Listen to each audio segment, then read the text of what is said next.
வணக்கம். ஆகாஷ்வாணி புதுச்சேரி மாநில செய்திகள் வாசிப்பவர் நாராயணசாமி.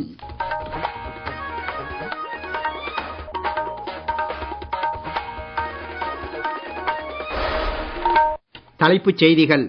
பிரதமர் திரு நரேந்திர மோடி இன்று புதுடில்லியில் மியான்மர் அதிபருடன் இருதரப்பு பேச்சுவார்த்தை நடத்தினார்.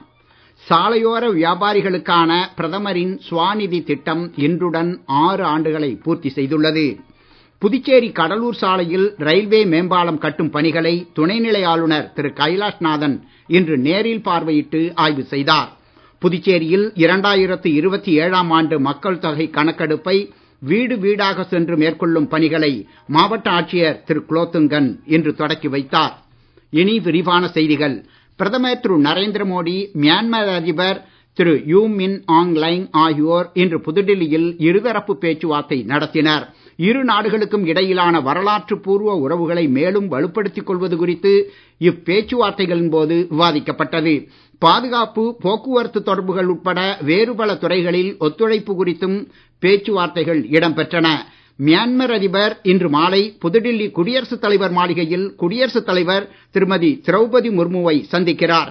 கடந்த சனிக்கிழமை முதல் இந்தியாவில் 5 நாள் பயணம் மேற்கொண்டுள்ள அவர் நாளை மும்பை சென்று தொழில் வர்த்தக தலைவர்களை சந்திக்கிறார். அண்டை நாடுகளுக்கு முதலிடம் அளிக்கும் கொள்கை மற்றும் மகாசாகர் உள்ளிட்ட இந்தியாவின் கொள்கைகளில் மியான்மருக்கு முக்கிய இடம் இருப்பதும் குறிப்பிடத்தக்கது. சாலையோர வியாபாரிகளுக்கான பிரதமரின் ஸ்வாநிதி திட்டம் இன்றுடன் 6 ஆண்டுகளை பூர்த்தி செய்துள்ளது. இத்திட்டத்தினால் பிணையில்லா கடன் மற்றும் வளர்ச்சிக்கான புதிய வாய்ப்புகள் கிடைப்பதால் எண்ணற்ற சாலையோர வியாபாரிகளின் வாழ்க்கையே மாறியிருப்பதாக பிரதமர் திரு நரேந்திர மோடி கூறியுள்ளார். திட்ட பயனாளிகளின் மன உறுதி மற்றும் கடின உழைப்பினால் நாட்டின் பொருளாதாரம் தொடர்ந்து வலுப்பெறும் என தாம் நம்புவதாகவும் சமூக ஊடக பதிவு ஒன்றில் அவர் தெரிவித்துள்ளார். ஸ்வாநிதி திட்டம் குறித்து ஒரு தொகுப்பு. கடந்த 2020ஆம் ஆண்டு தொடங்கப்பட்ட பிரதமரின் ஸ்வாநிதி திட்டத்தின் கீழ் இதுவரை 1,12,00,000 பிணையில்லா கடன்கள் சாலையோர வியாபாரிகளுக்கு வழங்கப்பட்டுள்ளன. 15,000 ரூபாய், 25,000 ரூபாய் மற்றும் 50,000 ரூபாய் என 3 கட்டங்களாக பிணையில்லா கடன் வழங்கப்படுவதாலும் வட்டி மானியம், கடன் உத்தரவாத ஆதரவு போன்ற சலுகைகள் கிடைப்பதாலும் சாலையோர வியாபாரிகள் கடன் பெறுவதும் நீடித்த வாழ்வாதாரத்தை உருவாக்கிக் கொள்வதும் எளிதாகியுள்ளது. இத்திட்டத்தின் கீழ் இதுவரை 75 லட்சத்திற்கும் மேற்பட்டவர்கள் பயன்பெற்றுள்ளனர். மொத்தம் 17,800 கோடி ரூபாய் கடன் வழங்கப்பட்டுள்ளது. 55 லட்சம் பயனாளிகள் டிஜிட்டல் முறையில் திட்டத்தில் சேர்க்கப்பட்டதும் இத்திட்டத்தின் முக்கிய சாதனைகளில் ஒன்றாக உள்ளது. டிஜிட்டல் பரிவர்த்தனைகளுக்கான கேஷ்பேக் ஊக்கத்தொகை மற்றும் வட்டி மானியமாக ஸ்வாநிதி திட்ட பயனாளிகளுக்கு சுமார் 800 கோடி ரூபாய் வழங்கப்பட்டுள்ளது. பிரதமரின் ஸ்வாநிதி திட்டம் 2030 மார்ச் வரை நீட்டிக்கப்பட்டுள்ளதும் குறிப்பிடத்தக்கது. மத்திய வேளாண் அமைச்சர் திரு சிவராஜ் சிங் சௌஹான் இன்று மத்திய பிரதேச மாநிலம் ராய்சன் மாவட்டத்தில் தேசிய அளவிலான வயல்வெளியை பாதுகாப்போம் இயக்கத்தை தொடக்கி வைத்தார். விவசாய நிலங்களை பாதுகாத்து விவசாயிகளிடையே அறிவியல் பூர்வ வேளாண்மையை ஊக்குவிக்கும் நோக்கத்துடன் இந்த இயக்கம் தொடங்கப்பட்டுள்ளது. மண் வளத்தை பாதுகாத்தல் அனைவரின் கடமை என்பதால் குறிப்பாக விவசாயிகள் ரசாயன உரங்களின் பயன்பாட்டை தவிர்க்க வேண்டுமென அமைச்சர் திரு சௌஹான் தமது உரையில் வலியுறுத்தினார். இந்த பண்ணை பாதுகாப்பு இயக்கத்தில் வேளாண் பல்கலைக்கழகங்கள், இந்திய வேளாண் ஆராய்ச்சி கழகம், வேளாண் அறிவியல் மையங்கள் மற்றும் மக்கள் பிரதிநிதிகள் பங்கேற்று விழிப்புணர்வு ஏற்படுத்த உள்ளனர்.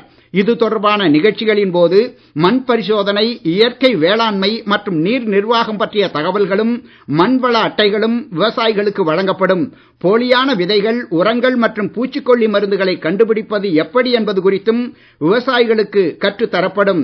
பயிர் காப்பீடு, கிசான் சம்மான், கிசான் கடன் அட்டை போன்ற அரசின் பல்வேறு திட்டங்களால் பயன்பெறுவதில் தேவையான உதவிகளும் விவசாயிகளுக்கு வழங்கப்படும்.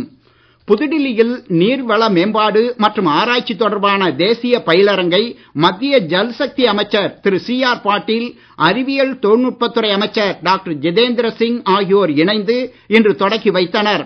நீர் பற்றாக்குறைக்கு தீர்வு காண்பது குறித்து விரிவாக விவாதிப்பதே இப்பயிலரங்கின் நோக்கம் என்று அமைச்சர் திரு CR பாட்டீல் கூறினார். பிரதமர் திரு நரேந்திர மோடியின் விக்சித் பாரத் கனவை நனவாக்குவதில் நவீன தொழில்நுட்பங்கள் மற்றும் புதுமை படைப்புகளுக்கு முக்கிய இடம் இருக்கும் என்றும் அவர் தெரிவித்தார். நீர்வள ஆதாரங்களின் மதிப்பீடு, கண்காணிப்பு மற்றும் நிர்வாகத்தை செயற்கைக்கோள் தொழில்நுட்பம் மூலமாக மேற்கொள்வது குறித்து இந்திய விண்வெளி ஆராய்ச்சிக் கழகத்திற்கும் ஜல் சக்தி அமைச்சகத்திற்கும் இடையே இன்றைய நிகழ்ச்சியின் போது புரிந்துணர்வு ஒப்பந்தம் கையெழுத்தாயிற்று. அனைத்து அரசு துறைகளும் இணைந்து பிரச்சனைகளுக்கு தீர்வு காண்பதான பிரதமர் திரு நரேந்திர மோடியின் அணுகுமுறைக்கு இது மேலும் ஒரு எடுத்துக்காட்டு என்று அமைச்சர் டாக்டர் ஜிதேந்திர சிங் கூறினார். தற்போது $9 பில்லியன் உள்ள இந்திய விண்வெளி பொருளாதாரத்தின் மொத்த மதிப்பு விரைவிலேயே 10 மடங்கு அதிகரிக்கும் என்றும் அவர் தெரிவித்தார். நீங்கள் கேட்டுக்கொண்டிருப்பது மாநில செய்திகள். நேயர்கள் ஆகாஷ்வாணி செய்திகளை உடனுக்குடன் தெரிந்து கொள்ள எமது புதுச்சேரி மண்டல செய்திப் பிரிவின் சமூக ஊடகங்களான @AIRnews_புதுவை என்ற எக்ஸ் பக்கத்தையும், all India radio news Puducherry என்ற Facebook பக்கத்தையும், @RNU புதுச்சேரி என்ற யூடியூப் சேனலையும் அணுகலாம். செய்திகள் தொடர்கின்றன. புதுச்சேரி கடலூர் சாலையில் தற்போது நடைபெற்று வரும் ரயில்வே மேம்பாலம் கட்டும் பணிகளை துணைநிலை ஆளுநர் திரு கைலாஷ்நாதன் இன்று நேரில் பார்வையிட்டு ஆய்வு செய்தார். பொதுமக்களுக்கு ஏற்பட்டுள்ள சிரமங்களை கருத்தில் கொண்டு கட்டுமான பணிகளை விரைந்து முடிக்க ஒப்பந்ததாரர் மற்றும் பொறியாளர்களுக்கு அவர் அறிவுறுத்தினார்.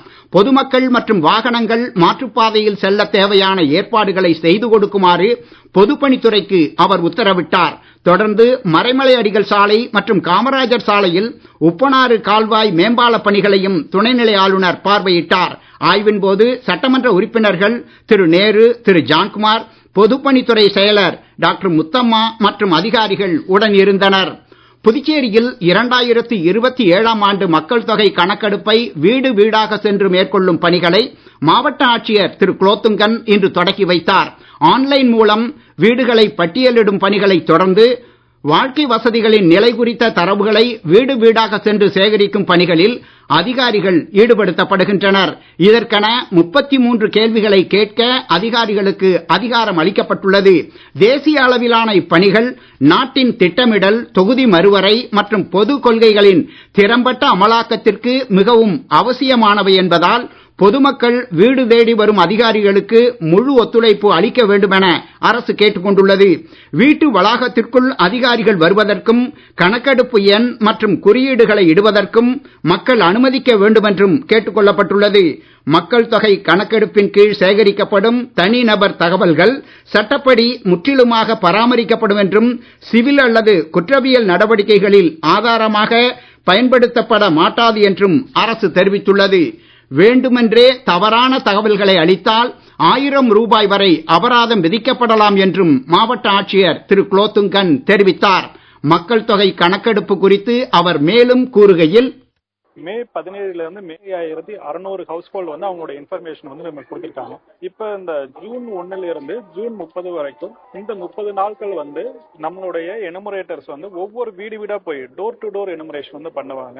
இந்த தரவுகள் அனைத்தும் ரொம்ப மிக முக்கியமா பாதுகாக்கப்படும். இந்த தரவுகள் மூலமா நம்ம பாலிசி ஃபார்முலேஷன் மக்களுக்கு தேவைகள் என்னன்னு தெரிஞ்சுக்க முடியும். ஸோ அடிப்படை வசதிகள் வந்து ரோடு ஃபெசிலிட்டிஸ் வேணுமா, இல்ல இன்டர்நெட் ஃபெசிலிட்டிஸ் வேணுமா, ஹாஸ்பிட்டல் வசதி வேணுமா, இல்ல எஜுகேஷன் ஃபெசிலிட்டிஸ் வேணுமா அப்படிங்கறது வந்து இந்த தரவுகள் மூலமா நம்ம தெரிஞ்சுக்க முடியும். நாடு முழுவதும் வர்த்தக பயன்பாட்டிற்கான 19 கிலோ எல்பிஜி சிலிண்டர் விலை உயர்த்தப்பட்டுள்ளது. சென்னையில் வர்த்தக எல்பிஜி விலை ₹42 உயர்ந்துள்ளது. மேற்காசிய நிலவரங்கள் காரணமாக கச்சா எண்ணெய் மற்றும் எல்பிஜி இறக்குமதியில் இடர்பாடுகள் ஏற்பட்டுள்ள நிலையிலும் வீட்டு உபயோகத்திற்கான எல்பிஜி விலையில் மாற்றம் இல்லை. தென்மேற்கு பருவமழை அடுத்த 2-3 நாட்களில் கேரளத்தின் சில பகுதிகளுக்கு முன்னேற சாதகமான சூழல் காணப்படுவதாக சென்னை வானிலை ஆய்வு மையம் தெரிவித்துள்ளது.